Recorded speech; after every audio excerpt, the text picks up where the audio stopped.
Nerdcast assemble! Stay dandy, baby.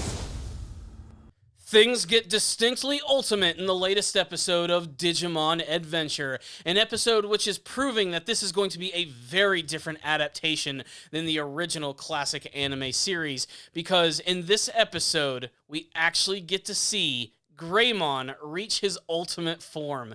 That's right, only 10 episodes into the series, and we're already seeing MetalGreymon for the very first time. Now, this is a really huge development because, at least in my mind, in my memory, what I remember from the original Digimon Adventure anime series that I watched growing up back in the late 90s, early 2000s, we didn't see MetalGreymon until the second major arc of the series. In fact, I don't think he was even formally introduced until like the big final battle with Edamon. And here, things are a little different. Basically, this entire episode is picking up from the end of the last one as the Digidestined are desperately trying to run away from MetalTyranomon, and they end up taking refuge in a cave in the forest, and then suddenly they start to get attacked by this giant monster. That's when Taichi and Agumon decide that they're going to stay behind and try to defend them as they try to find their way out of this forest and also around this massive acidic miasma-like lake. Basically, it's just a lake of death and destruction that if anything goes into it, it will instantly dissolve. So that already just ups the tension just a little bit more.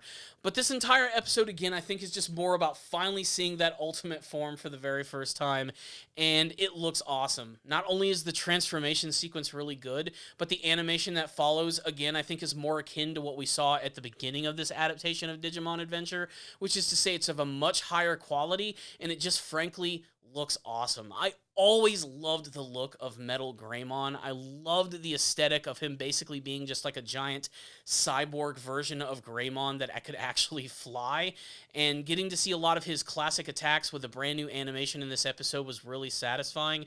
Getting the information from Koshiro about how he's supposed to attack MetalTyranomon was really cool. That giant extending claw, sending him into the giant acidic lake, and then just firing upon him with these massive missiles from his chest was really awesome. I mean, if I had only like one complaint from this episode, is that this entire thing was kind of spoiled in the preview for this episode. I really wish they hadn't have like shown any of that. It would have made this a little more surprising, but considering in the last episode of the series we actually got to see that Greymon was like on the cusp of actually becoming MetalGreymon, it was inevitable that it was going to end up happening a little sooner than later, but I didn't expect to see it 10 episodes into this one. And again, it's going to completely change the dynamic, I think, of how this entire arc is going to go, especially with how they're going to handle, I think, the character of Devamon, because now they already have a character who can transform into an ultimate level Digimon. I mean, they have a clear advantage in their battle against Devamon at this point, but I think there's going to be some pretty big changes on how they're going to handle his character and the powers that he actually uses. It's still also worth mentioning that technically not all the Digidestined have been gathered quite yet. We're still waiting on Yamato's brother to show up, and maybe they're just going to change something completely in terms of how they actually do that. They might be doing kind of like what they do with Taichi's little sister, where maybe they're both going to come in at a later point this time, and maybe completely different points altogether. The good news is that things are changing to a point where I can't really predict what ultimately is going to happen, but overall, this was a pretty good Monster Mash kind of episode of Digimon, which gave me a really great classic feeling, and I loved all the MetalGreymon stuff at the end of the episode. The music cues were really awesome and got me really pumped up. Visually, it looked really awesome. The battle with MetalTyranomon, while it was very short, I loved it, especially when he started going crazy and all like the tubes and weird things in his body started to detach and fire lasers all over the place. That was just a really cool and distinctive look, and in the last episode I mentioned that he kind of reminds me of Shin Godzilla. Well, it did it all again in this episode with him firing like these tiny little lasers like all over the place. It was just really freaking cool looking. So that's just the best way to describe it. If you like watching monsters fight, this is the episode for you. So what's the rundown on this episode of Digimon Adventure? Aside from MetalGreymon, I think my favorite thing about this episode was freaking Mimi taking Joe's book and throwing it into the giant lake of acid. It's so Mimi to do that, and it was such a bitchy thing to do, but it was fun watching Joe get all upset about it.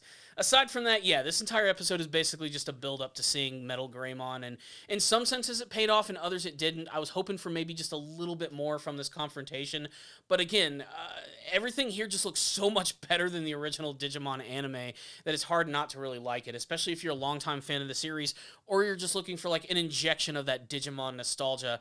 This episode definitely did a great job of all of that. So, yeah, I really liked this one. Production value-wise, like I said, I think some of the moments, especially towards the end, were a lot closer to some of the grandiose moments that they were creating at the very beginning of this adaptation, and I really hope to see a lot more like that, as there really were some heart-pumping, awesome action scenes in this episode. And now that we've seen MetalGreymon so early in the series, it makes me wonder if we're going to see some of the ultimate forms of the other characters a little bit more. Like, are we going to see Garurumon? Are we going to see the other characters get their ultimate Digimon a lot faster?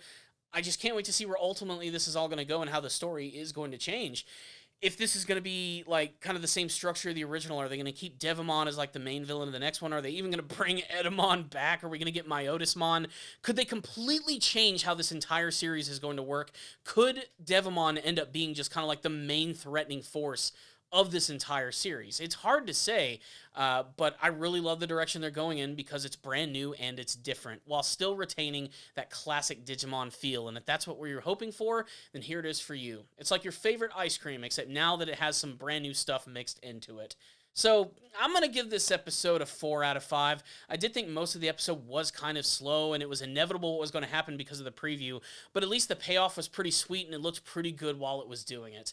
So there it is. That's my thoughts on the episode. I'd love to get yours. Make sure to sound off in the comment section below telling me what you thought about this episode. The big reveal of MetalGreymon. Did you have any favorite scenes from this episode? Do you think we're going to see some more Ultimate Digimon a lot earlier in the series? And what do you hope to see from this brand new adaptation? So thank you guys so much for watching this review. Please subscribe to the channel for more videos just like this one. If you did like the video, please give it a thumbs up. I want to thank all my patrons. You guys are awesome. You've been donating to my Patreon, and I love all the feedback you've been giving me on my videos. Remember, first-time donators, I'll review an anime series of your choice, and I want to add your name to this list of super cool people who are continuing to support this channel every day. So there it is, my friends. Thank you for watching this review. I'll see you all next time, and as always, stay dandy, baby.